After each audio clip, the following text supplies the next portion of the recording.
Hello dear student, मैं अपने channel आसान क्लासेज विद कैश सर में आप सभी का स्वागत करता हूं। जैसा कि आप सभी ने थंबनेल पर देखा कि आज हम आप सभी को भारत से रिलेटेड 10 बहुत ही अच्छे अच्छे प्रश्न बताएंगे जो आपको जानना बहुत ही ज़रूरी होता है। ठीक, तो चलिए हम शुरू करते हैं। हमारा आज का पहला प्रश्न है सबसे बड़ा राज्य, यानी देखिए यहाँ पर हमने ऊपर लिखा है भारत में, तो इसका मतलब हमारा जो भी प्रश्न होगा सब का सब आंसर किस में देना होगा, भारत में, यानी भारत में हो वो चीज़। तो देखिए सबसे बड़ा राज्य, इसका मतलब क्षेत्रफल की दृष्टि से तो सबसे बड़ा राज्य भारत में कौन है? भारत का सबसे बड़ा राज्य क्षेत्रफल की दृष्टि से राजस्थान है। दूसरा हमारा प्रश्न है, देखिए सबसे छोटा राज्य, भारत का क्षेत्रफल की दृष्टि से सबसे छोटा राज्य कौन सा है? तो भारत का क्षेत्रफल की दृष्टि से सबसे छोटा राज्य हो जाएगा गोवा। हमारा आज का तीसरा प्रश्न है, देखिए सबसे बड़ा राज्य, यहाँ पर भी, लेकिन यहाँ पर देखिए कोष्टक में लिखा गया है जनसंख्या। जनसंख्या की दृष्टि से सबसे बड़ा राज्य कौन सा होगा? तो जनसंख्या की दृष्टि से सबसे बड़ा राज्य होता है उत्तर प्रदेश।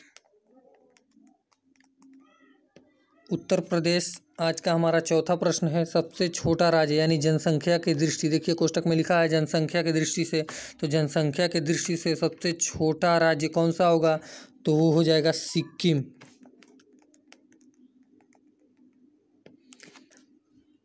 हमारा आज का पांचवा प्रश्न है, देखिए सबसे ज़्यादा जनसंख्या घनत्व, यानी भारत में कौन सा ऐसा राज्य है जहाँ पर जनसंख्या घनत्व सबसे ज़्यादा है?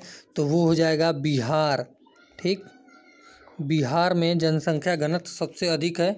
और हमारा आज का छठा क्वेश्चन है सबसे कम जनसंख्या घनत्व, सबसे कम जनसंख्या घनत्व है अरुणाचल प्रदेश।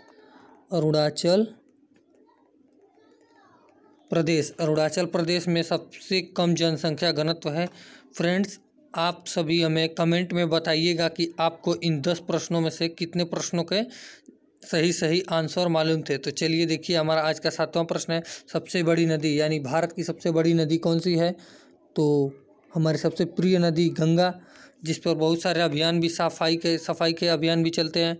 तो ये तो आप चर्चित होंगे गंगा के नाम से। चलिए सबसे बड़ा अगला प्रश्न है सबसे बड़ा शहर, भारत का सबसे बड़ा शहर कौन सा है? तो भारत का सबसे बड़ा शहर मुंबई को माना जाता है। ठीक, मुंबई को ही माना जाता है सबसे बड़ा शहर। अब अगला हमारा प्रश्न है 9वां, भारत की लंबाई और चौड़ाई, यानी भारत की लंबाई कितनी है और भारत की चौड़ाई कितनी है? तो भारत की लंबाई हो जाती है लगभग, देखिए 32 की लंबाई होती है 3200 किलोमीटर। ठीक, 3200 किलोमीटर। और इसकी देखिए यहाँ पर हो जा रही है लंबाई, और देखिए यहाँ पर हो जाएगी चौड़ाई कितनी होती है? तो चौड़ाई इससे थोड़ी सी कम होती है, यानी 3000 किलोमीटर। भारत की लंबाई होती है 3200 किलोमीटर और चौड़ाई होती है 3000 किलोमीटर। और जब इसका पूरा क्षेत्रफल निकाला जाएगा तो क्षेत्रफल का होता है लंबाई गुणे चौड़ाई, तो इसका गुणा करके इंटू करके आप निकाल सकते हैं कि भारत की क्षेत्रफल कितना है। और हमारा आज का 10वां लास्ट क्वेश्चन है भारत के प्रधानमंत्री। तो भारत के प्रधानमंत्री को तो आप लोग सभी लोग जानते होंगे, पीएम कौन है? नरेंद्र मोदी। ठीक फ्रेंड्स, आप हमें कमेंट में ज़रूर बताइएगा कि आपको इस 10 प्रश्नों में से आपको कितने प्रश्नों का आंसर मालूम था। तो चलिए आज बस आप सभी के लिए इतना ही, आगे भी हम आप सभी के लिए इम्पोर्टेंट क्वेश्चन लेकर आएंगे। थैंक यू, जय हिंद।